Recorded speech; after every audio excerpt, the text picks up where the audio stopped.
What's up, hard heads, and welcome back to the Hardcover Hooligans podcast. My name is Mac. With me, as always, is Danilo. And Danilo, Hello. today, I have a question for you. Ask away. If you were an assassin or an assassin's mentor, do you think you could have come up with a worse plan to get anybody out of the castle?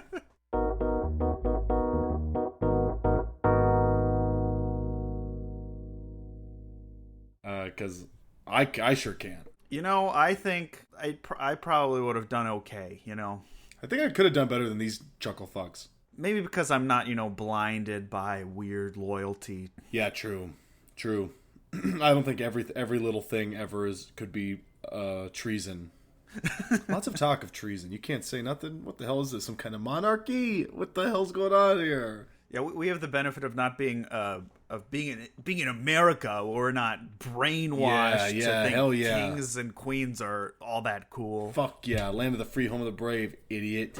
Yeah, red ships would never happen here. No way. We could take our guns, Yeah. we'd bare our arms, and we'd blast them out of the water. You're damn right. The fifth chivalry Farseer needs his Second Amendment rights. That's what he needs. He needs an AK-47. So yes, we are doing part 2 of part 4 of this series so far, but part 2 of the second book, meaning we're done with the first 2 For all books. you math heads, this Yeah. is part 4 of the Full of trilogy. math lovers out there. Part 4 of part 3 of 3-part thing. Part 2 of the second part of the 3-part thing. Yes, Royal Assassin part 2, the final half of this book. Pretty good stuff. Danilo, what'd you think? It's really good. Yeah. It's, this book is long, and It is long. The critics on the internet never cease to say that it is long and nothing happens. But I think the second half, that clips along pretty well, Yeah. I think it's really good. Yeah, I think it's really good too. This has nothing to do with anything, but because I've been saving files, for the recording and all of this, and I always make Royal Assassin one word just for the file name, and I always keep seeing it as Roy Al Assassin, it's like a guy. Royal Assassin. Assassin. That's his name. Yeah, I mean, I think this is good too. I think this is awesome. I have here in my notebook, I wrote, "Holy shit, what a book!" upon finishing it. I think that it is. I think the people who say that this is boring and nothing happens, I think that's stupid. And I think that there's this thing I've been toying around with, this idea of that every page is dedicated to the learning and advancement of at least one character trait, positive or negative, of our protagonist. I think that there's we spend a lot of time, we spend the entire time from his point of view, and so there's a lot of things like repetitive tasks, he never gets food from the kitchen in the same frame of mind ever, or for the same reason. Yeah. I mean, the same way twice. Yeah. So obviously it means he's hungry, but he's coming to that with different baggage and different feelings every time, much like we eat food and feel different things literally every single time, and what they could be minute or whatever. But I just think that a good example, when he has to do leather work with Burrick, it happens a lot, and it becomes for the reader a place of security as well as it is for Fitz. And I think that that's a super compelling thing that can only be done in a book like this, where we spend so much time doing stuff sort of over and over again, and from just the one point of view. I think it's super compelling. It's just maybe not, it jumps off the page as being important, but I think everything in this book is important and has a purpose. Well, it's important to the characters who are living in this world, because it is a super we felt that from the beginning. It's a very grounded medieval world, and so you're gonna be doing lots of boring chores. Even the grandson of the king is I gotta get the water and fetch the hay for the horses, and it's just sort of what I like about it is that it makes you feel grounded in that's probably what a lot of the Middle Ages for a lot of people were like. And and I think fantasy always glosses over that, because it's action hero has to be either kissing a girl or like doing a sword fight.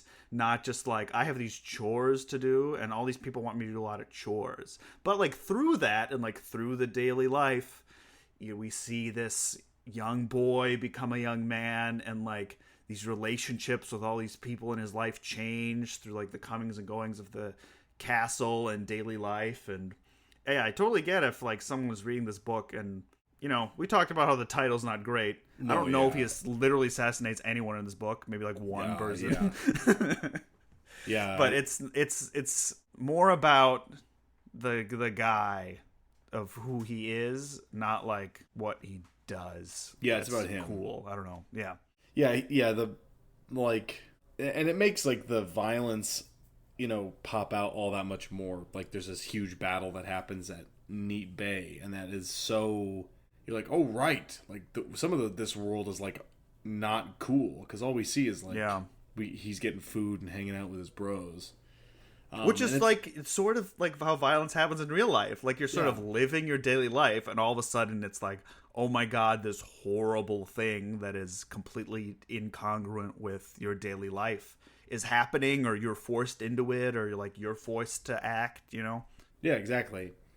So yeah, it's awesome. I think that Robin Hobb is a master of character. Like Fitz Chivalry Farseer has got to be one of the best like characters in one of these novels we've read like so far. Like maybe my favorite character, like the most relatable character. Like there's this this whole idea of the difference between like being a child and being an adult and handling a situation from a child's point of view, but like being an adult because he was like coddled all his life, so he's like always lashing out and doing things rashly. And I think that's like such a compelling characteristic for what's supposed to be like a fantasy protagonist, because all that happens to Fitz is he gets the shit beat out of him and he just loses. Like he very rarely wins, even though he like the book has primed him as this ultimate like Mary Sue character, right? Who like has all the powers. He's had all sorts. He sneaks around and he's awesome. He has a hot girlfriend and he's also hot and he's so fucking cool and he's got a secret assassin. He's got the high-ranking royal blood, but with none of the responsibility. Right, but like still, he gets like fucked over by like the system and the people around him, and like constantly who he is, like what the world has made him like to like fuck him over. Which what's more relatable than that? Like everyone thinks that like I'm in charge of my own life and who I am, and I can do whatever I want. But your day-to-day life is usually shaped by your relationships to other people and what you feel like you have to do and you don't have a choice in doing. And so I think it's, a lot of people on the internet give Fitz a lot of flack for being annoying, which is, sure, he's a teenage boy, but like it's also, it's the same thing as you take one step back, like one step removed. You have to see it as a character, not as, Fitz isn't like Katniss from the Hunger Games. He's also not. She's a badass. Yeah. And it's like the Catcher in the Rye thing. It's like, oh, why do I want to read all about this angry teenager? And it's like, that's not really what like this is. Like, yes, he's angry, but it's like an exploration of why and how that anger is affecting people around him. It's not just like, look how badass this guy is. It's like, no, that's not really like, you're not supposed to think he's cool. Like Fitz. I didn't think about that. It is a lot Catcher in the Rye, and like I think a lot of the criticisms of this book also get leveled at Catcher in the Rye, of like edgy teenager and like he's just so whiny, and it's I don't know, it's an interesting litmus test to like how people read stories or what they take away from stories. Like, because on a surface level, sure, but like, this was written by a grown adult woman. It's not like she's like, I just love writing whiny teenage boys because boys suck, blah, right. And it's not like written by a teenage boy, so then then it would maybe be annoying. But like we know that this is all building to somewhere, like because the book is from his perspective on all of these events when he's. I keep thinking he's much older, but the closer we're getting to the end of this series, I'm like, oh, maybe he's not all that old writing this. He like can't sit up. He's addicted to drugs. He's like he can't write. And that, like, drug addiction is set up here, like, of what that drug probably, I would think is, it's one of two things I think he is suffering big time from. And then one huge thing that I'm sure has forever messed up his brain forever. But yeah. But yeah, I mean, I think that it if nothing else, and I think there's a lot else, but just for the sake of argument, if nothing else, this book is compelling simply for the fact that there's so many little hooks of like, ooh, why is Fitz the way he is at the end of this story? Because he's very clearly still alive, and that it's not like, oh, so obviously he's not going to die, right? And it's like, I guess, but he's such a different character. I can't wait to see how he becomes that character. And it's like such a fraught situation. I feel like because this book is so long, like I really got the sense that it's sort of like, you know, the frog in boiling water where like the heat slowly gets turned up. Like I was able to sort of feel that like all these people who like can't do stuff or won't make decisions or take actions or like are limited based on their, you know, ability or station in life, and like they're all put in this impossible situation, and based on like who they are, make certain choices to do or not do things. And I think that gets hand waved away about like everyone in this series is dumb, and why can't they just like, there's one obvious bad guy, and why don't they just kill him and everyone's problems will be solved? Which, hey, maybe that's sort of what Fitz wants to do, and perhaps this book is written from the point of view of a teenager who sees things very in black and white. Yeah, because when he does like try to affect change in his own way, he gets beaten to death. So yeah, every time he can't catch a break because he can't make the right decision because he doesn't have all information, and no one's going to give him all the information, and no individual person has all the information. And this book is really like, you know, we'll do it. We'll get there one day, as we've hinted at our love of the Malazan Book of the Fallen. But that series is often talked about as a anti-fantasy novel, or like anti-fantasy series. But I really think this, I don't know, to me much more screams like anti, like the king goes on a heroic quest and just disappears, and then everything fucks up, and then he doesn't really succeed at all. At least yet. Like, we get to see like what would really happen if Aragorn did like went on a ranger quest and eschewed the duties of being a king. And it's like, oh shit, maybe when like, oh, what if Denethor is like even just slightly more corrupt than he's presented as being in the actual book? Like, what if the person left in charge was like, Regal is really like, yes, he's very evil, but he's only evil because we like can you imagine? We see him through Fitz's like point of view. Can you imagine? Like, there's a moment in this book where it's sort of revealed why Regal is doing all this, and you're like, oh my god, like he thinks the world has been trying to like assassinate him and his family for like 25 years, and it's like, yeah, no fucking wonder he is the way he is. So I don't know, compelling villains, compelling protagonists. I hesitate to call them heroes, but right. And I think this is like, it feels like it mirrors the real world in a way, and why it's sort of anti-fantasy is that like the world is set up that like there can't be heroes. Like no one can just like be laws. A hero. Like Fitz there's is not laws. just gonna kill Regal and then be the king and everything's gonna be chill. Well, it is also, you know, I started the third book too, and at some point, you know, Fitz like goes to where Regal's from, and it's like nice. Yes, it's like a chill, pleasant place to live. And then he's like, oh shit, maybe I would be mad if I had to, you know, not live here anymore and live in like the stormy, shitty castle on the coast that's always getting attacked. Like, maybe I'd be a little pissed too. And then you're thinking about like Fitz from Regal's perspective, where like Fitz is this insane, murderous maniac who just won't do, like, this is the bad guy in someone else's story because he's just insane. And like, this is more in the beginning of the next book, so it's not really here so much. but like also is a violent wolf man. Like, yeah, they're probably right about the magic stuff, which is like fucked up to think about. But yeah, it's like oh, it's so cool that he has these wolf powers. He's bonded to this wolf. But like, could you imagine like this just see from not his perspective, like, we can't have this guy running around the country, like, do whatever he wants. No. Like, clearly, there's an untenable situation. Like, and maybe perhaps it's like the mountain from Game of Thrones, It's like, oh, maybe in a different sort of kingdom, we could afford to have this, like, uber scary warrior, but not in this kingdom. Like, Prince Verity's not going to have, like, his wolf man, like, warrior ripping dudes' throats out. Like, that's not really his MO.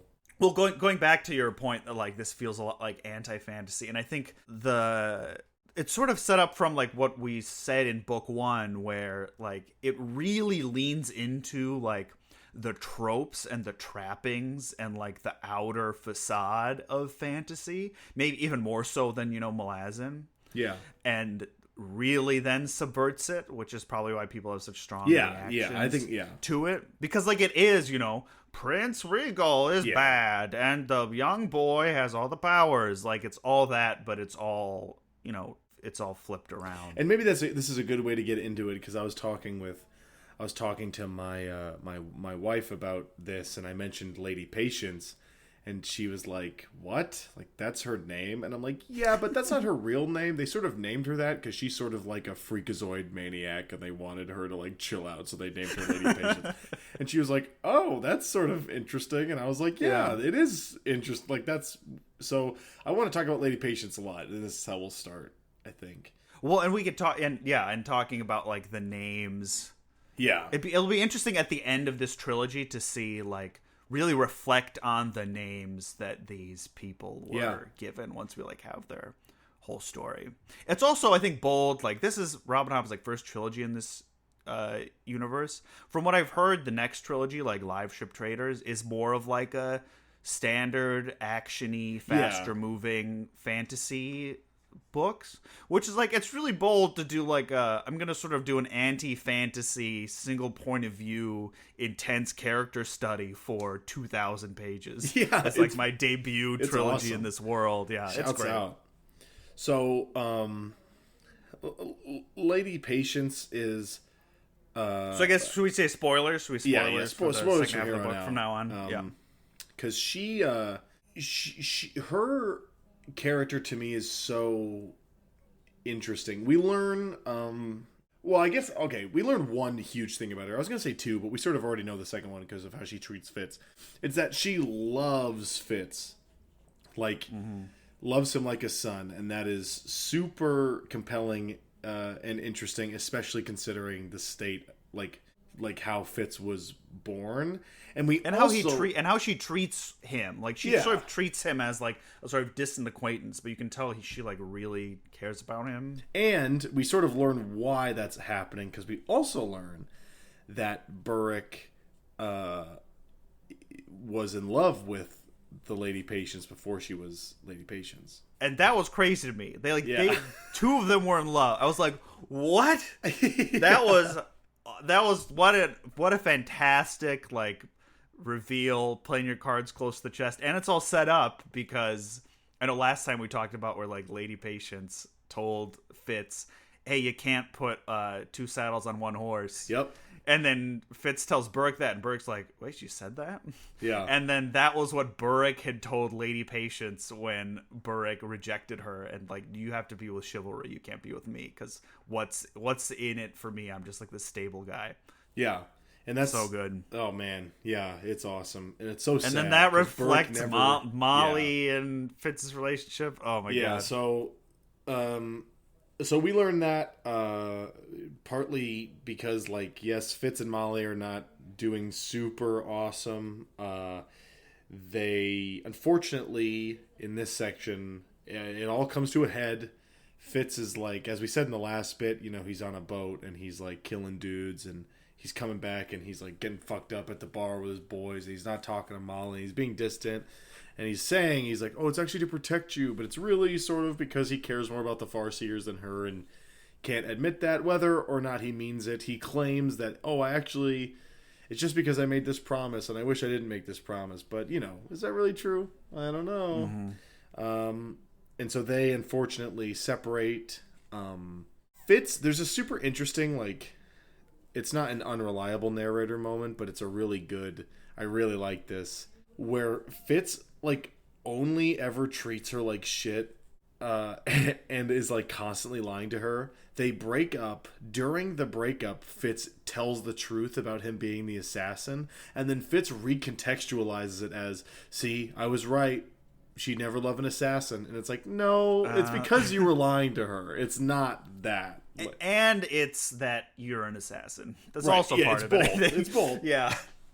But I think if he had been honest about why he was doing it and the status of he was saved by the king and this was if he had explained it like that right away, I think it maybe would have been cool. And also he brought it as she was breaking up with him. Right. She hey, we can't, there's someone else. So how she frames it is there's someone else. And he's I killed this people. Castle. It's it's don't tell me this now. And he plays it off as if I tell her the truth now, then there finally will be nothing in the way in between us. Which is such a good human thing, but then of course it doesn't work. Wrong. She's you're a killer, wrong. and he's sort of I guess that makes sense why that didn't work. But also, is he? He only ever kills zombies. I don't know. I think that's fine, and the Red Ship Raiders, I suppose. But, so that relationship doesn't go well. This entire time, Regal is pushing for the throne in a major way. Prince Verity has been gone for a while on his quest. I think it happens in this section where they find a map for the Elderlings, and Verity is Verity's okay, we've got two choices: stay here and lose to the Red Ship Raiders, or I leave and go to try to find the Elderlings, because in the past there was this was literally the chat where we stopped last time. So I thought we talked about it last time, but no, we did not. In the past, I think it was the king before Shrewd, or two kings before Shrewd. Yeah. It was named King Wisdom, and he, during some trial of some the kingdom, similar battle, they were also being raided. Their shores were being attacked or invaded. Made an alliance with creatures called the Elderlings, which no one really knows what an Elderling is. But I'm pretty sure we do know maybe one beings. Elderling, right? I don't know, sure is the fool an Elderling? I'm pretty sure. The fool, there's literally a moment where the fool looks at Fitz and he's like, you know what I am. Come on. But Verity, they come across this old map that King Wisdom used to try to find the Elderlings, and Verity's okay, there's two choices here. I can leave and try to find the Elderlings, and if I find them, convince them to honor their alliance and come and help us against the Red Ship Raiders. Or I can stay here and waste away fruitlessly fighting the Red Ship Raiders, because I'm the only one who can skill and keep them off our shores. And there's a very funny scene where I think Verity goes to Shrewd, because Shrewd is he's all drugged up and smoked up, and because he's really old and sick. Verity has a meeting with Regal and Shrewd. And Verity's so I'm gonna go find the Elderlings, and Regal's what are you talking about? You can't go.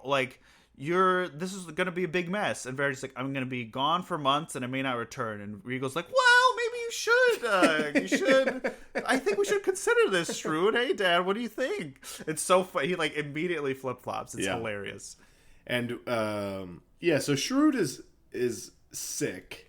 Or is he sick? Or he's getting poisoned by Regal. I don't know. To drugs. We do know. Regal's addicting him to by drugs. the end of this, we do know what's going on. But right now, his health is a mystery, because there's a moment where Fitz gets they touch, and he acts as the king's man, the power source for Verity and Regal to be able to talk to each other over this long distance after Verity goes on his quest.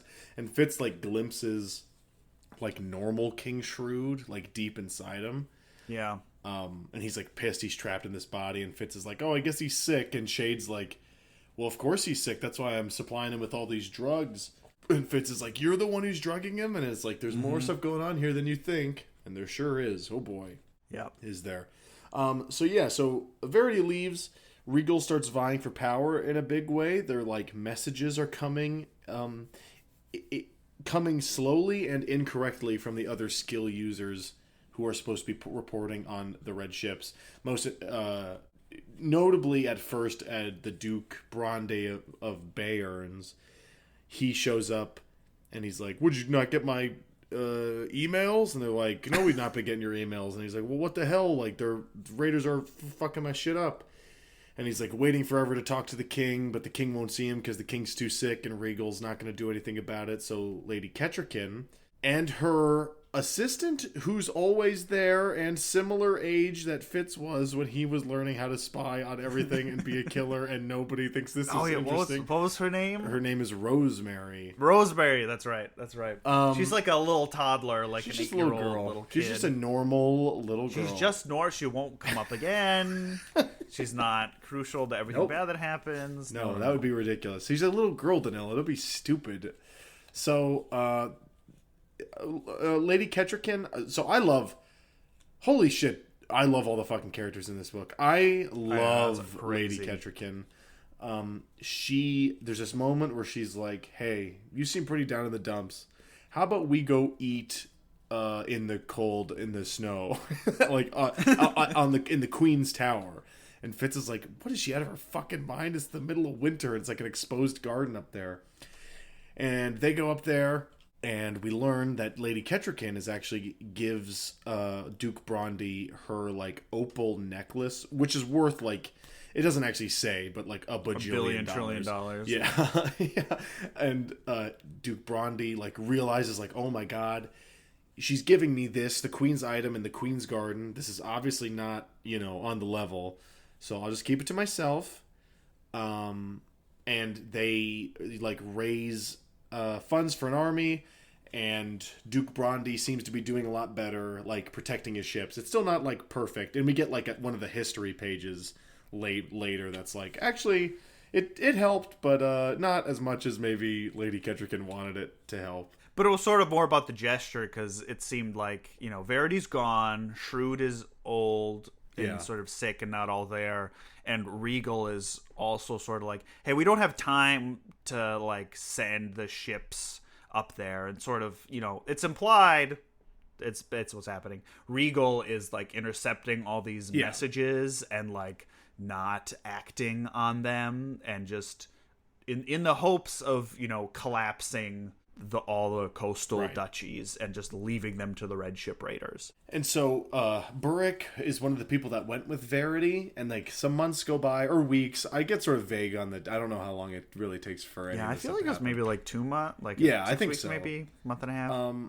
But then like Burrick shows up, and he's freshly injured in the same exact wound that like was bothering his leg, and he's ordering people around, and Fitz is like, "Hey, why are you here?" And he's like, "What do you mean, you're not getting my emails?" And then Fitz is like, again with the fucking emails. "No, we didn't get your email."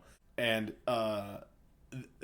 he's like, "Oh my god, I have to report to the king." And what he tells the king is that nobody was anticipating the Prince Verity to like go on this quest, so they didn't have fresh supplies at any of the like predetermined like kingly way stations somebody would because I think they sent messages to be like, hey, Verity's coming, and then but they got there and then no one was ready for them. Yep. And then at some point they got attacked, they got waylaid, and they got separated, and Verity was like, run, go back to Buckkeep. And there was like 3 guys who like went back. Yeah. And then Burrick is the only one that made it back. So Burrick's the only news because that they're ambushed. Had of Verity at all. Yeah, they're ambushed, and he's like, "Well, we were ambushed by like people in military formation and like using military tactics, pretending to be forged ones." Oh yeah. And like, I think there's even like maybe this is later where Regal tries to spin this, and it's like, that was actually Duke Bronde, like with all that money he had to support his troops, and it's like clearly what has happened is like Regal hired bandits to dress up in military gear to try to kill the people coming back, try to kill Burrick, but it didn't work because Burke's like, yeah, I magically escaped on my horse. And it's like, come on, buddy, I know what really happened. You talking to that horse, man. You like to talk to that horse. So he makes Burke it back. Burke tries to report to the king, and King's Shrewd so is like, sleepy. King Shrewd is like, how's your horse? And Burke's like, it's fine, but it's rough. And King Shrewd is like, okay, that's good. Give it some rest. Goodbye. And it's so concerning because it's like so clear that everyone knows what's going on, but this was also sort of how Shrewd was before. Yes, he's like very shrewd. He like talks in like messages, and he listens and goes like, okay, you're done. And like for his whole life he was sort of this same way of like, you don't really know what he's thinking, but like now it's coming back to bite him because then no one asks any questions because everyone assumes he has it all in hand, even if it might not look super good. And I know I thought that. I'm like, okay, so he's faking this. There's definitely more. Yeah, so did I. Going it was on here is where I eye. thought so. I kept waiting for like him to be like, I've actually been taking anti-drug pills. It was like, right, me too. And I think in a normal fantasy novel, Yes. that is what would happen. That is very much not what happens, and it's very sad. Yeah. So we learn that the fool, I think it's literally on I think it might be just before this or just after this, but Fitz comes back to his room. Oh, this is where we learn like Lady Patience like loved Burke and stuff. Right. Lady Patience like takes care of Burke and they argue, and it's very cute scene. Fitz retires to his room one night and the fool is there, and he's got like crazy black eyes and he's been all beat up. Oh yeah. And Fitz is like, who did this to you? And he's like, well, who the fuck do you think did it to me? Like, I keep annoying he's like, I'm always in the king's chambers being the most annoying guy ever. Like, but they can't say it or else it would be treason. Right.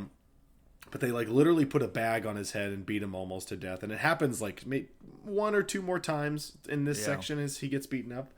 But Fitz and the fool are becoming closer, even though they still have a fraught relationship, because as the king's health is declining, the fool is like going crazy is maybe a little strong, but he's incredibly distressed by Shrewd's state. And he comes into Shrewd Fitz's... is like the fool is like, I think Loyal is even underselling it. He's like, there's some sort of spiritual bond between the fool and King Shrewd. Yeah. And the reason he was in Fitz's his like apartments, his room, is to ask him if Molly is pregnant. And he's like, what? No. Like, why would you even say that? And then he's like, okay. Clearly very much the first time he's ever thought of this. Yes, it is. It is sort of funny. But then he's like, oh no, then Lady Kettrican must be pregnant. And he's like, why? And then the fool, he says something. He's like, well, I just saw like a whole bunch of new timelines open up right in front of me. It's like, I can't do it this, man. I can't fucking do it this. He's like Iron Man. He has like the visor sounds like... and he keeps the fool and Verity... Or no, the fool and Shade keep calling him the Catalyst, which is terrifying. And so he's like, whatever. He goes to Molly, finds out she's not pregnant. Kettrican is pregnant, but this is another example where Regal tries to sow dissension amongst the court, where he's like, kind of weird. She didn't announce that when Verity was around. Waited until she was gone. And she always takes all of her advice and is best friends with a bastard. Isn't that weird? Yeah. Which, sucks. But Prince Regal, he's a master manipulator.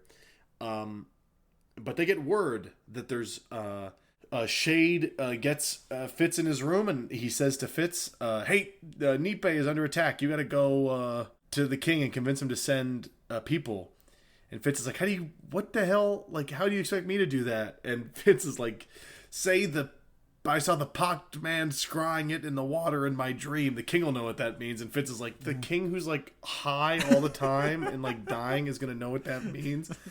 But all right, whatever. He does. And that's like, I mean, speaking of like, Shade was very like frustrating for me in this book in like a very human way. Yeah. Because the king is his brother. Like, Shade's the bastard and King Shrewd is like his legitimate brother.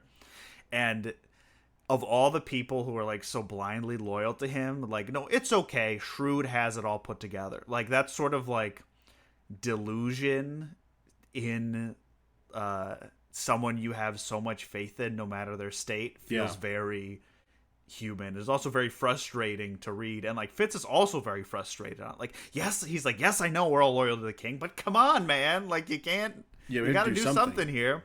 But Chase like, no, it's fine, so he made it in a tense scene where Regal almost gets the upper hand and prevents soldiers from being sent to Neat Bay.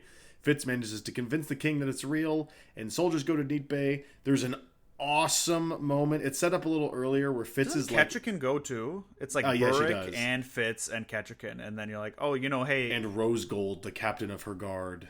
And it's another one of those moments where you're like, man, I know leaving this place where you're the only good guys left is the right thing. But I know once you leave, like, you're going to come back and it's going to be bad. It's going to be different. It's going to be bad. It's set up a little earlier that Fitz has been... he is not allowed to leave the castle, Buckkeep Castle. And so on their way out, a guard stops Burrick and Fitz from leaving. And Fitz, he's like, Burrick, you can go, but Fitz has to stay here. Or he's like, but the bastard has to stay here. And like, there's this moment where Burrick like pulls at his sword and he like levels it at the guard and he's like, say his name, and he's like, Fitz chivalry isn't allowed to leave. And he's like, oh, is your word, like, does your word supersede the king's? And like the guard goes into his like office and he comes out and he like smiles like super relieved at the two of them and he's like, all right, you boys go kick some ass. It's like, yeah. It's like, fuck yeah. And so they ride to Neat Bay. And sure enough, the Red Ship Raiders are attacking Neat Bay. We've been here before. This is where, in the first book, if we recall, Fitz fixes fat suffices. He saves Lady Grace's dog from being is that a Neat by Bay? A chicken bone. Yeah, it's at Neat Bay. Oh, that's lovely. I forgot about that. So there's a big fucking sweet battle. I guess this is sort of really important. On the ride there to Neat Bay, Burrick is like, there's a wolf that's following us. And then Night Eye starts talking to Burrick. And Fitz is like, sorry, man, I bonded. I don't know what to tell you. But this time, Burrick does not shun him so incredibly. Like, he doesn't... he's like upset, but there's a moment later, like mid-battle, where they sit down and they have a really long chat about it. And it seems like Burrick has relaxed about the whole wit thing. Yeah, or he's sort of resigned to like, I did my best to try to stop him from doing this, and like I can't stop him, and so, and it doesn't seem to be hurting him, and I'll keep an eye on him if he gets a little too intense, Yeah. But this is fine, I guess. Yeah, and so the battle at Neat Bay happens. They win. There's a sweet part where they're like sort of sitting around the queen's tent and they get waylaid by a bunch of Red Ship Raiders like in the middle of town, because there's Neat Bay town and then there's the castle, and the castle is like very Gondor-esque. There's like 7 walls or whatever from the outside of the castle to the inside of the castle. They kill all the Red Ship Raiders in the town. Fitz notices the white ship in the distance for a second, but then it disappears and you're like, oh yeah, what's going on? And they trap the raiders like in the middle walls of the castle, so there's good guys on both sides. But in a last-ditch effort, the Red Ship Raiders manage to escape the walls and like attack the queen. And like there's a sweet moment where pregnant Ketchikan has her fucking skirts bundled up and she's like fighting side by side with Fitz. This is another moment where Fitz's so-called battle rage occurs, and then he like wakes up in wolf form, or maybe he's like vague. Covered in blood. He's covered like in everyone blood. Else is like, all these bodies have like chunks bitten out of them, and like there's wolf claws. Yeah, and then everyone's like, don't ask too many questions. Don't ask too many questions. All the soldiers sort of know what's going on and are sort of chill with it. Because Fitz is cool. It's like, at least he's on our side. Yeah, exactly. Because I forgot to say this earlier. Serene and Justin, two of the skill users from Galen's class, know that like are trying to kill Fitz. And there's a moment where when Fitz is in his room, they like attack him, and Night Eyes does like, he's not really there, but it's as if an invisible wolf like claws Justin almost to death. Yeah. And then like Fitz like wakes up in Molly's bedroom, and Night Eyes was like controlling Fitz's body. Yeah, it's like it was like some weird like skill, like using the wit through the skill, and it was like he was attacked, and he like Justin like felt like the claws and the teeth on them, and he was like knocked unconscious, but like he was physically unscathed. So it was this weird like mental physical attack. And it's implied that Night Eyes took over his body to like protect him. It's something that comes back at the very end of this book where Fitz tries to do it again, but he can't like consciously do it. Mm-hmm. It just happened because he was so tired and weak. I don't remember from what, but. And this is the episode where like Serene and Justin are like, okay, so this guy definitely has some like wit stuff going on, and then through them is how Regal finds out that like this is probably what's happening. We can use this to our advantage. There's this moment at Neat Bay where Fitz like wakes up from like maybe a similar thing and sees like a little girl who like gets scared and runs away, and at the time you're like, oh yeah, he's covered in blood, like obviously she'd be scared, but then at the end of the book you're like, oh, maybe something actually insane did happen and he saw. Who knows? So the battle is won. They like party in Neat Bay on the way back. Instead of being greeted by like a party procession, they're greeted by like there's a thing in Buck or like Farseer culture where when you have bad news you hold like the sad baton and Burrick sees the sad baton and he's like, oh, Verity, do you think Verity's dead? Because Lady Kettrikin gets like a scroll, she's ahead of the party, and she reads it, she like drops it, and they're like, oh my god, or no, they think Regal is dead. They think Shrewd is dead. Shrewd is dead. But then Kettrikin reads the thing and drops it, and it's like, oh my god, Verity is dead. And then within 2 pages, like all of the main characters have surmised, like, this is a huge lie. Verity is definitely not dead. Because they get back, and then Regal's like, so I got this letter that said that Verity's dead, so I'm king in waiting now. Yep. And also, I'm gonna sell all your horses. Yep. And the plan is Buckkeep isn't safe anymore because of all the Red Ship Raiders. It's just so scummy. It's so like because he's not defending himself against the Red Ship Raiders, he can say like, oh, Buckkeep's threatened by the Red Ship Raiders. Yep. And he's like, we're moving. Smart. I'm moving my dad and the capital over to Tradeford, which is where Regal was born. And he's like, it's safer there because it's away from the coasts. And we're going to leave Buckkeep with a skeleton crew. Everyone get ready. I'm the king in waiting now, so you have to listen to me. Goodbye. Yeah. And Fitz, like, wanders into Verity's room, and he's like, oh, Verity, what am I going to do? And Verity's like, I don't know. What are you going to do? And Fitz is like, holy shit, I'm skilling. He can just, like, do it now. Yeah, I guess. It's not, there's, like, no big moment where he, like, sits down and focuses really hard, and then he can finally do it. He just can do it when he can sort of do it when he's not trying or not expecting it. Like, it is sort of random. But yeah, we get confirmation that Verity is alive, and Fitz wants to tell everyone. Yes. and then isn't like Shade like, okay, no one's gonna believe you. Who's gonna believe you? Yeah, so they don't tell, but our crew knows. So Fitz, Kettrikin, Burrick, and Shade all know. Yeah. And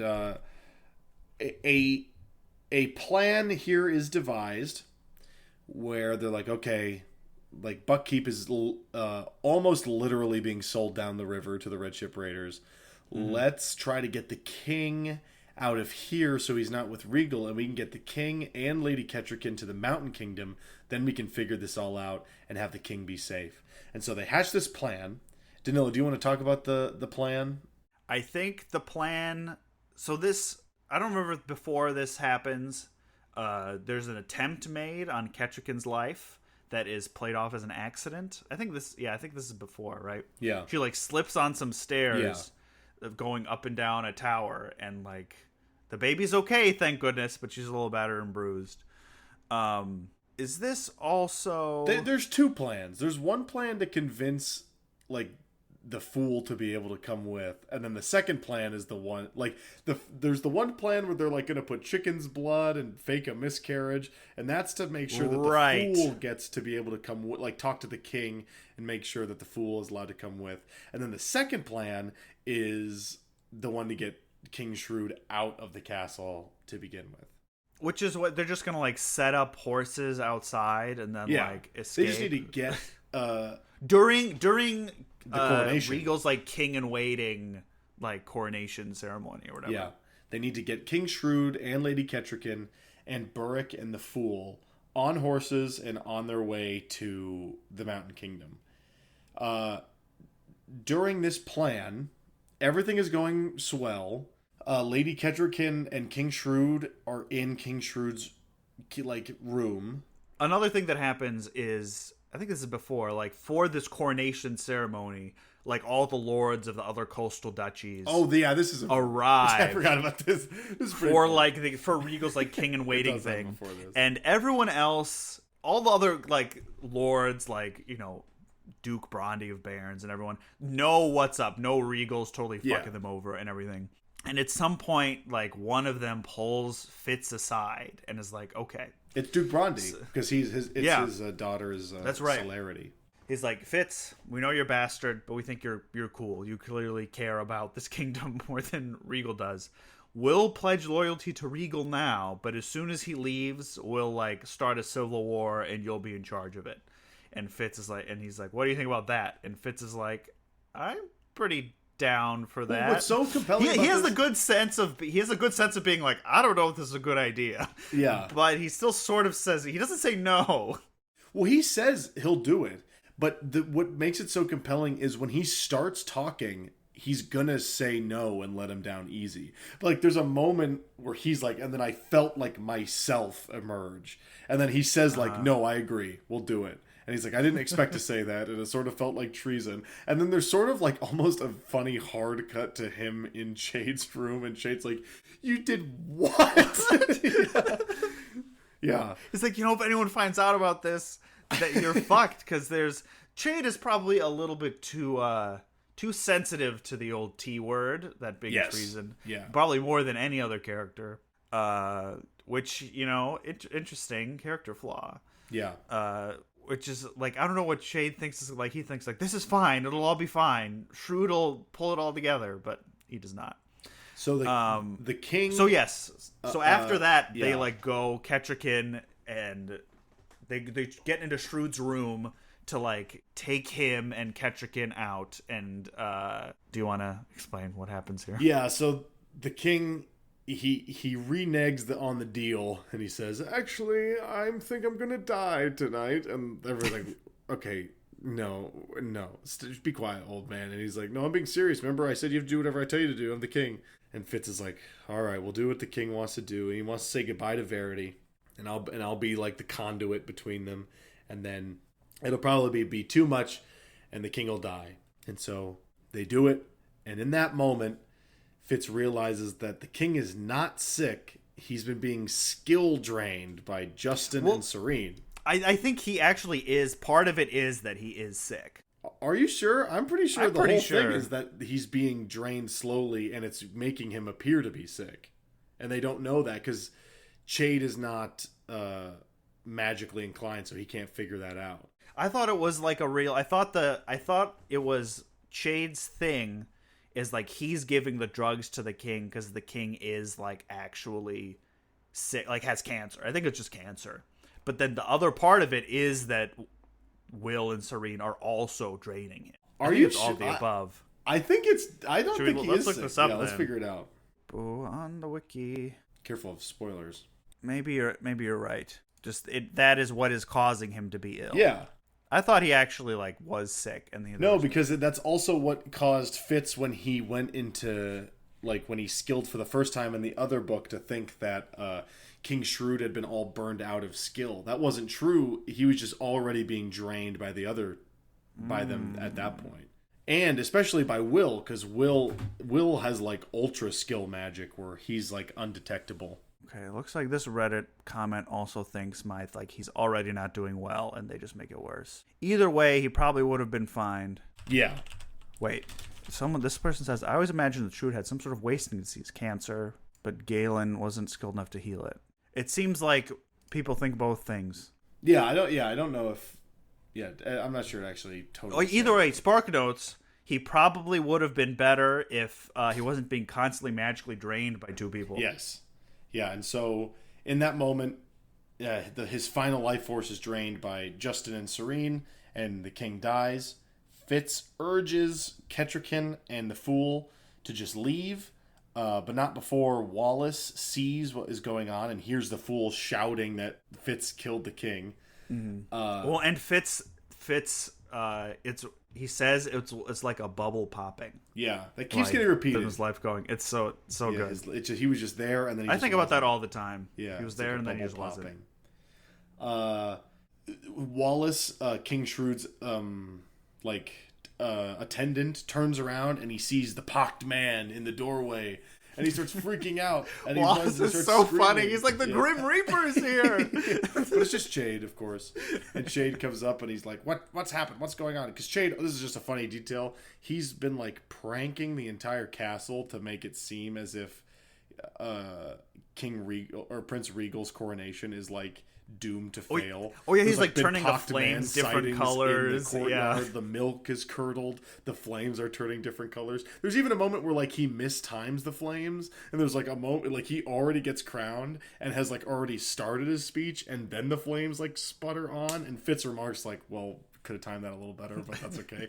I like that. It's also funny because like that, thinking about, I don't know why I've been thinking about Chade this whole time, but like that sort of thing is like the only thing he can do. Like that sort of like small potatoes. Yeah. Like he can't really affect, he's like in such a place in his life and like where he's been put by like everything that's happened to him. Like that's the only stuff he can do in this situation. It's just like play pranks. Like there's really no other way he can like exert control over events, which is kind of sad. It is super sad. So Kettrikin and the Fool leave. Fitz takes the king's dagger from his sheath and is like, I promise vengeance. And he hunts down and brutally slaughters Serene. And he kills Justin in the main hall in front of everybody. Like, super just this violently. Crazy man, just like stabbing him in the chest. Yeah. Because I think he goes to like Serene's room and he sees like she's like skilling and he like slits her throat. He literally says surprise and then slits her throat. It's me. Yeah, it's crazy.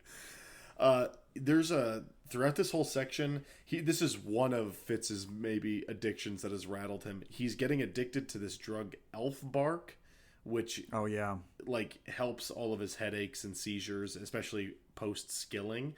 But the reason he's going crazy now is because right before like Fitz was about to die from being also skill drained, Chade gave him that Carrick seed or whatever it's called. Carrick seed, I think. Yeah, Carrick seed, and it's like a crazy stimulant, and so he's like running all around killing these two people. He's angry. He's like grief stricken. He feels betrayed, and now he's running around with a knife trying to kill people, and then. So he stabs Will in front of everyone. Justin. Oh, Justin. That's right. He stabs Justin in front of everyone, and then Regal's like, "Okay, well, so you're under arrest." Which fair. Yeah. Big murder for everybody. And he gets placed under arrest. He does, but not before he fights off some guards. Yeah. There's a cool moment where he hears like people be like, "They're after the Fitz! Help him!" And then a bunch of other people start fighting in the hall, and then Blade, the captain of the guard, grabs Fitz and he's like, "I'm sorry, buddy." And then they hit him on the head, and he wakes up in jail. He wakes up in the dungeon. Skyrim style. And he spends the rest of this book in this dungeon being tortured and beaten to death by Regal and his guys. And it is very hard to read. Yeah, it's fucked up. The idea is that they're either going to beat a confession out of him or they're gonna beat him so bad that Will, who is like a super duper skill user, even though he looks so unassuming, is gonna like invade his brain and possess him to confess everything. Right. So the jig is up. To confess to being specifically like a wit user, so that they can like discredit him and execute him, and finally Regal doesn't have to worry about Fitz anymore. They're trying to get him to prove to use the wit, although it is revealed in the beatings that Regal doesn't actually, none of them actually know what that would look like for it to happen. So right, because they're trying to get Fitz to do that same wolf attack that they heard about from like Justin and Serene, but like they can't get him to do that. And there's like a bunch of other guards in the room, so like he sort of has to do it, you know, for them for it to have any sort of legitimacy. But it's pretty bad, and at some point there's a ruckus outside the dungeon after a particularly bad beating, and Burrick comes in and he's like drunk and like weeping, and this made me horribly sad until I figured out what was actually going on. Well, yeah, right away I knew. I was like, oh, when he spit something, I was like, well, he spit the key at him, right? And then he did not spit the key at him, but he did spit something at him. But and also meanwhile, all of this, you know, Regal is spreading, like, everyone knows that like Fitz is on trial for using wit magic, and Regal has made a deal with other coastal duchies. Like Fitz, that whole conspiracy thing is completely discredited now. Like all hope of that is gone. But if Fitz is proven not guilty, he gets to become Castellan of Buckkeep anyway. Of Buckkeep, yep. And Regal's like, so that's why it's really important for Regal to. They're like, if he's guilty, we'll make you the king, and you can leave whoever you want in charge of Buckkeep. If he's not guilty, you can just still be king in waiting and leave to Tradeford, and Fitz will become the leader of Buckkeep in your absence. And so it's really important for Regal to get this fucking confession out of Fitz and not beat him so bad that it's obvious they beat it out of him if it was a lie. Or like killed him from, you know, the beatings. Which whoops. Yeah. Well, the thing with Burrick is Burrick comes down and he's like drunk and he's like crying and he's yelling. He's like, Fitz, I trusted you. You're dead to me. I hate you. And he spits at Fitz's face, and a little pellet of something comes out that only Fitz notices. And he's like, what is this? And it's like a little, like a pill of like poison. Yeah, it's an ultra poison. Fitz is like, what the hell is this for? But he hides it. And Fitz keeps getting beaten and trying to get this confession beat out of him. And at some point, isn't it revealed that like that little girl from Neat Bay had come forth and like will swear that it like happens in the dungeon. Like the door opens and the little girl's like, yeah, that's him. That's the wolf guy. It's fucked up, and everyone's like, good enough for me. And so they're like, his execution is scheduled. And in the meanwhile, Fitz has been talking with Night Eyes. The way he's sort of getting through this is he sort of dissociates. Like when he's unconscious and like broken from all the beatings and the torture, he sort of runs with Night Eyes and can sort of be free as a wolf. And then, Mac, do you want to explain the end of this book? Yeah. So he gets handed this ultra poison, and he already has some poison in his sleeve that he ties in towards the beginning of the book, just in case he ever decides to kill Wallace. He like mostly makes it as a joke because he's so angry at Wallace. But he still has this poison, so he's like, I'm just going to kill myself, I think, before I can get hanged with this poison. And then he gets this other poison, which he's very confused by. And Night Eyes tells him, he's like, well, you can just become totally... He doesn't say this. He's like a wolf, so he can't articulate it. He's just like, let go and come with me. Let go and come with me. That's what he keeps saying. What he's saying is, let's just do that thing we did a couple months ago when I was like protecting your body and like took over your body. We're just going to do it the opposite way, and you're going to come into my body. And Fitz is like, I don't know how to do that. And he's like, well, we gave you this poison because then you won't have a choice because you're going to die. And you're going to do it forcefully. And if Fitz tries to do it like normal, he like tries to let go, he can't. He gets tortured a couple more times. And so finally he takes it, and like, that's where the chapter ends. And the next chapter, I actually have some stuff. It's so good. Written or highlighted here. He like takes it, and then the next chapter is called Wolf Days. Yeah. And it starts with here, hang on, sorry, let me find my notes here. I'll say this before we talk about the end. I was going to say this earlier. You know, Robin Hobb loves her characters, and she loves spending lots of time with her characters. You know, and not necessarily have the plot go based on outline. But I'll tell you what, she's 2 for 2 in terms of sticking the landing. It's crazy. Yeah. So this is how that chapter ends. But how does one leave one's body behind? I tried to ignore it, to be aware of myself only as Night Eyes, keen nose, lying on my side, chewing diligently at a lump of snow wadded up in the space between my toes. I tasted snow in my own paw as I nibbled and licked it away. I looked up, evening coming on. It would soon be a good time to hunt. Oh, because he can, like, look through Night Eyes' eyes, but in order to, like, become the same being, it's much harder. I stood up, shook myself all over. That's right, Night Eyes encouraged me. But there was still that thread, that tiny awareness of a stiff and aching body on a cold stone floor. Just to think of it made it more real. A tremor ran through it, rattling its bones and teeth. Seizure coming. Big one this time. Suddenly it was all so easy. Such an easy choice. Leave that body for this one. It didn't work very well anymore anyway. Stuck in a cage. No point to keeping it. No point to being a man at all. I'm here. I know. Let us hunt. And we did. And that's the end of the chapter. He has this, that other poison he had when Regal is, like, about to beat him up for being insolent in the interrogation room.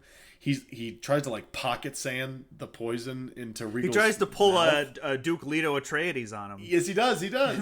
But Will, like, jumps in the way. And so he gets a bunch of it in Will's mouth, and he's like, oh, I didn't get enough of it. He's still alive. But then he hears, like, murmurings. It's like, oh, Will might be way more sick than I thought. So at least that's one W. But in the next part, he's a wolf. He's just, like, hunting. Life is super simple, and he keeps getting, like, mind messages to come to this, like, clearing. Then they're being called 2 people. They're being called Night Eyes and Changer, are what they're being called.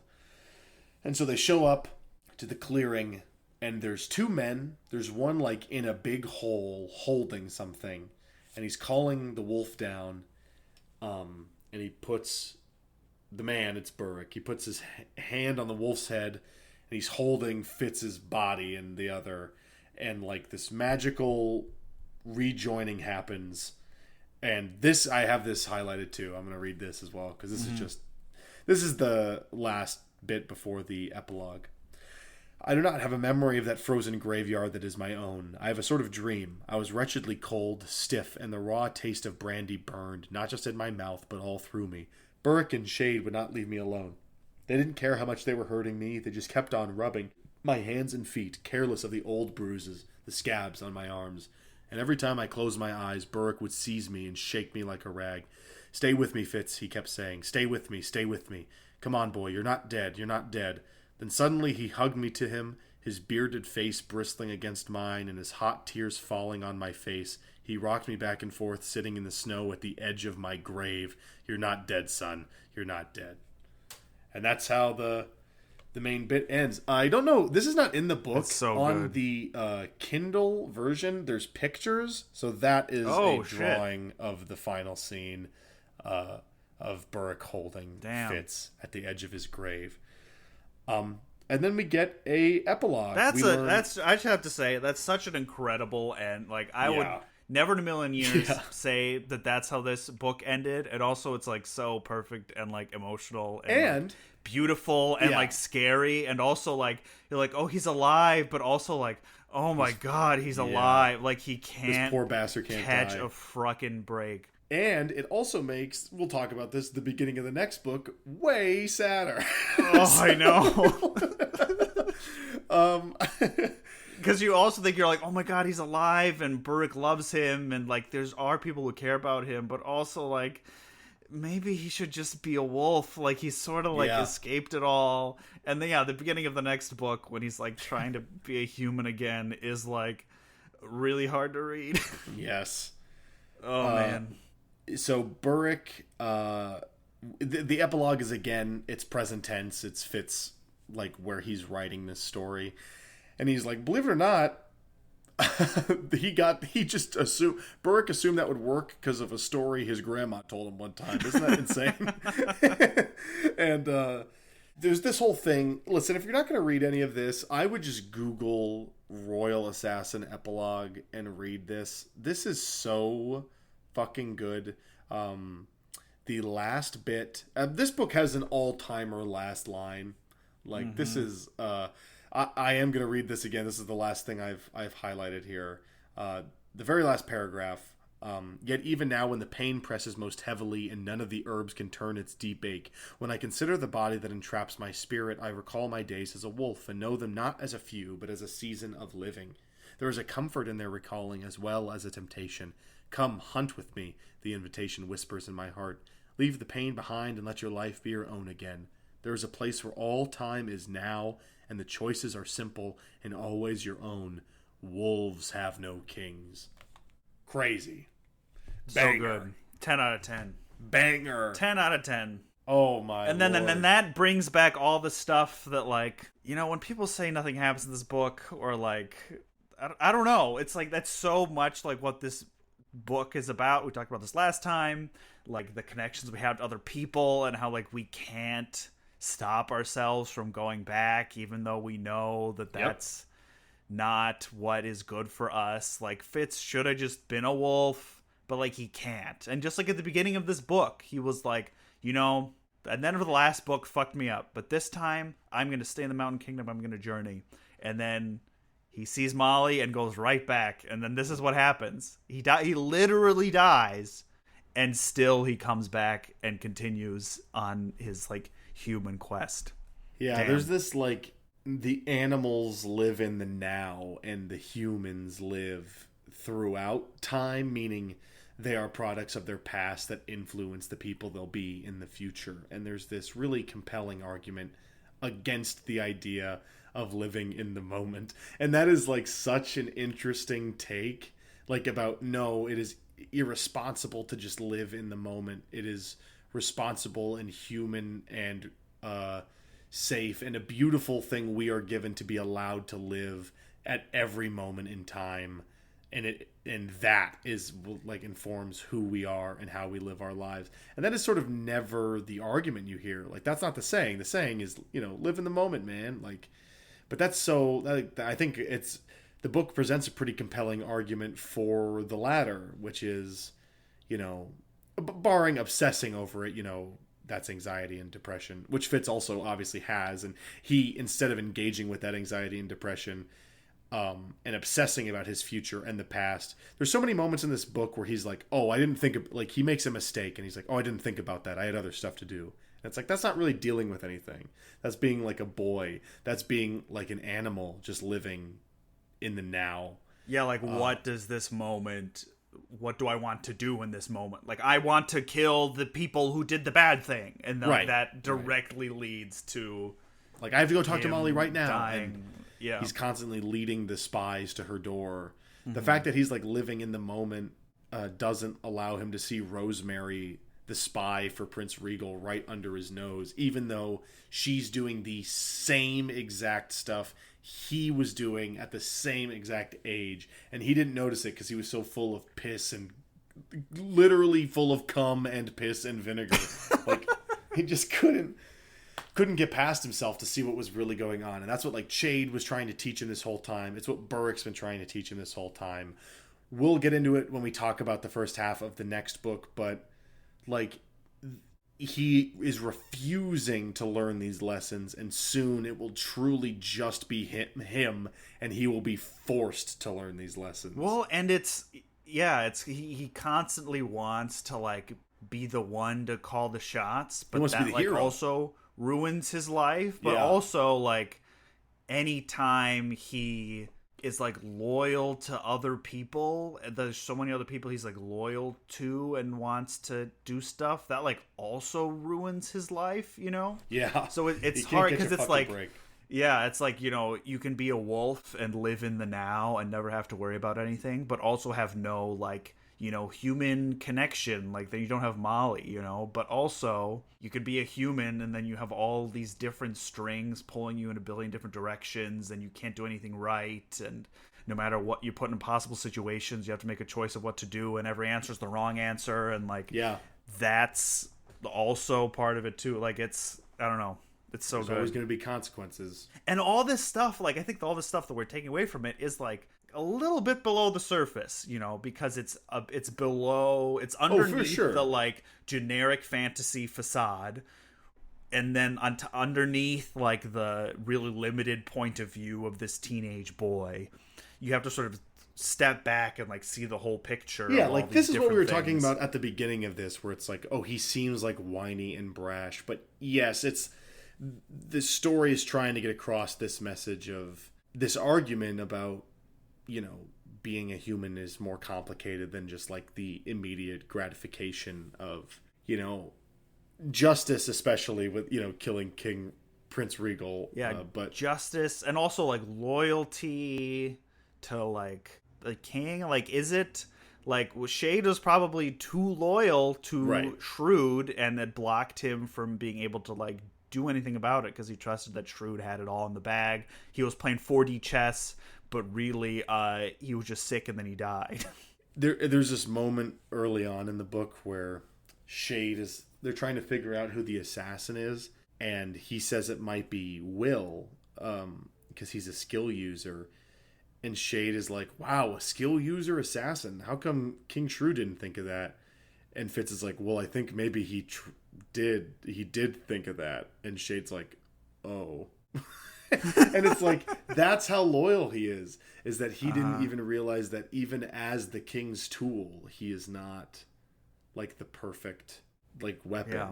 He can't, he has trouble coming to terms with the fact that he is not, even all that good at his job. Like, the only reason Shade is good at his job is because he has, like, a secret room where he can, like, hear a lot of stuff. And no one knows about him. Right. That's the only reason. Like, Fitz is way better at this. It's just that Fitz's biggest problem is his brashness. Well, and no one has time to teach him anything because he's, like, stuck. He's, like, in a situation where all the people who normally would be, like, taking care of him or, like, showing him the way are all also constantly put into impossible situations where there's no right answer. And so, like, they don't have time for him. Yeah. All right, Mac, how many Mistborns do you give this book? This book, you know, there is a moment where a character says, wow, you can only skill when you're under extreme duress or you're in a big trouble. And I was like, oh, just like how Vin can only do the mist magic, but she's in big trouble. But then I remembered that no, it's actually only whenever she takes that stupid fucking earring out of her ear. So that's right. I give it, again, -1 billion. Similarly to how much the opals cost, a -1 billion trillion. Billion trillion. Priceless. A priceless amount of Mistborns. Yes. Yeah. What about you? The same. I don't know. Yeah, same. This book is incredible. It's really good. It's really good. For when we have to go back to stuff that sucks. You can't wait, huh? I can't wait. Hey, you want to listen to some 1-star Goodreads reviews of this book? It's funny. There's two camps that critics. I mean, calling 1-star Goodreads reviewers critics is, I think, probably my act of generosity for, like, the whole decade. Critics of this book on Goodreads seem to fall into two camps. One, that it's slow and boring, and also everyone is too dumb to do what needs to be done. Right. I guess I said two camps, also 3 camps. Some people give this 1 star because it was so bleak and sad. And they're like, this Fitz guy can't catch a break. I've seen some of those. 1 it's star. Like, you are a child. It's like, if you think that. Yeah. I have some ones in particular. Some of them are long. I'm not going to read all these. 1 star by Ilya. Good for people who have depression and would like that other people have it even worse. Basically, the whole book is about suffering of the protagonist and everyone he holds dear. Also, destruction of everything he holds dear. Evil rejoice, good people are dying, things are getting ruined. Based on unbelievable stupidity of several people portrayed to be smart and on completely ridiculous plot point. Sometimes you could swallow inconsistencies if the book has other merits. This one has no redeeming qualities. For the whole book, good guys do nothing to avert impending doom, then do nothing more than reassure themselves that nothing could be done and wait for the evil guys to do a little bit more damage. Every time Fitz tries to do something, he gets the shit kicked out of him, or his friends. Anytime anyone tries to do something. Yeah. This is, there's no reason to read this online out loud. It's just like a blatantly sexist review. Really? I was like shocked, like what? So this is 1 star. I just found out the writer's a woman, and I don't like it. I don't like it one bit. Oh, and there's a reason for that. Yeah, no, what is? And there's a reason for that. In small things, like having a woman in the army in medieval setting. The first time I read it, I just didn't get it. I mean, why? Oh yeah, the writer's a woman. The fucked up relation between Molly and Fitz. Why would anyone write such that? Why Fitz didn't pop a cap up in Regal's ass? Why did Che didn't do it? It's Why like did George Che R. didn't do it? It's like a George R. Martin books. You just keep going and going, hoping something to happen, anything, but nothing happens. That's a crazy thing to say about a Game of Thrones. Song of Fire, nothing happens. Here's another one. One more thing. If Shrewd is such a loving and noble king, who can't be a king anymore because he is sick, why didn't he just leave and give up the throne? How come he didn't ultra disease? How come he didn't see that Regal is a dick until the last second? I mean, that's not very shrewd. Dude, God, no fucking shit. It's ironic. It's sad. All for all, I don't. Idiot. I repeat, don't read this book. It's shit. That's so funny. What a piece of shit, man. Fuck that guy, whatever that is. Holy fuck. Oh, man. This one's funny. I won't read the whole thing, but he says, don't continue to read this series. If you read the first story and like the main character and hope he'll have potential, don't go on reading this story. You will only be disappointed. This story is a monarchist/divine right of kings propaganda story. Oh my god. They think it's pro-monarchy. It's just like... because everyone's loyal to the king and no one can see through Prince Regal machinations. It's so funny. I hate the people being like, well, something bad happens in the characters and then this one. And it's like, yeah, at the end of the Two Towers, also, like, shit is getting fucked up. I don't think these people haven't read the Two Towers. No, these people don't know how to read, man. These people read the fucking... They're like, what's going on in Prithian? Or whatever. Fuck it. We're so cooked, man. Here's a funny, more well-written one. Abject stupidity is the exclusive plot device. Perpetual tragedy and self-pity are the surrogates for actual emotional gravitas. Character growth is a mystical holy grail, out of reach and beyond understanding, and not at all a logical and inexorable result of experience. Hobb gets praise not in spite of, but because of the above 3 axioms of her writing. It's manipulative and lazy writing that many pulpier pop authors get harangued for, even in lower doses. No thanks. Dude, this guy is so smart. He just said that the Holy Grail is like mythical, and it's what did he say? Can you read that Holy Grail thing? This guy's just so pretentious. Character growth is a mystical holy grail, out of reach and beyond understanding. Yeah, the Holy Grail is beyond understanding. It's a magic cup, dumbass. Like, it's a cup Jesus drank out of, you fucking idiot. I hate, so pretentious leaving a book review for something you clearly did not understand is so funny. I know.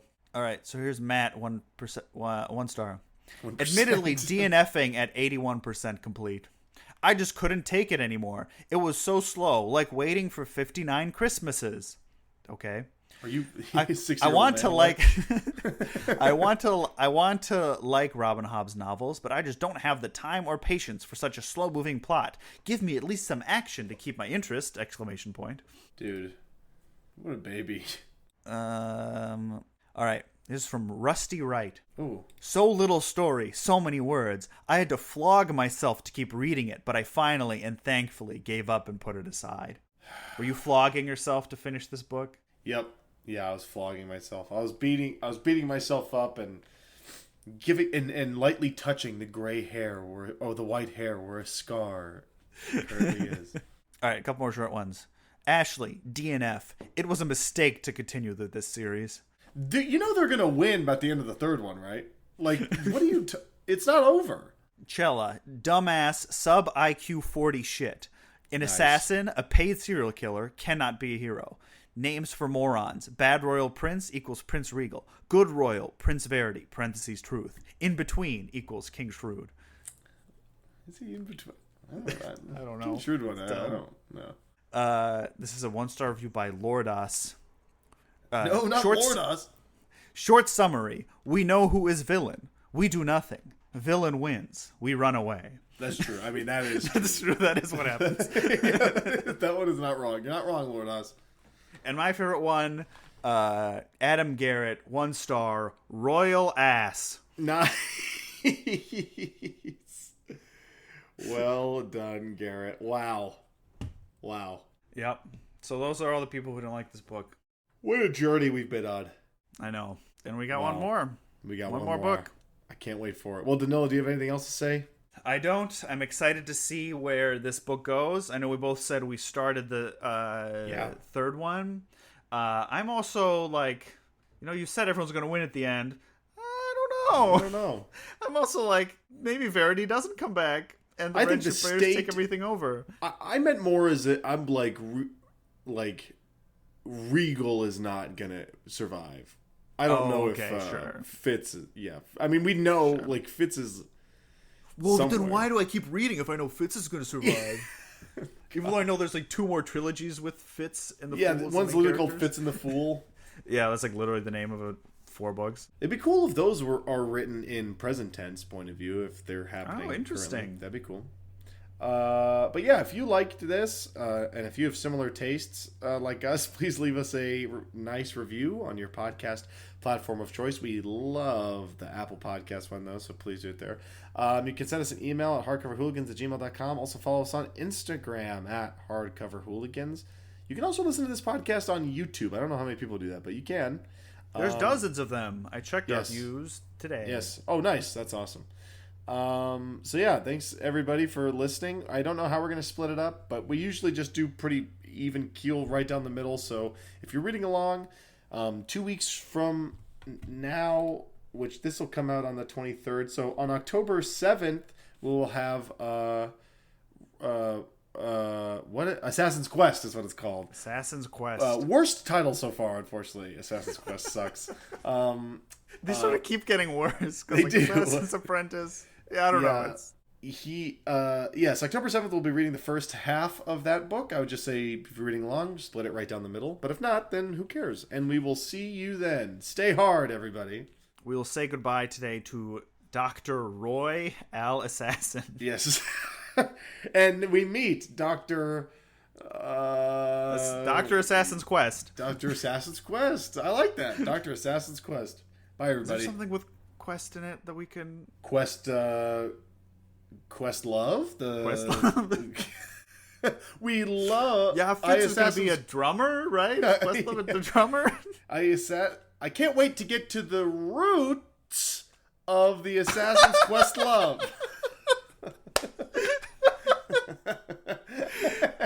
Amen, brother. There it is. Amen. There it is.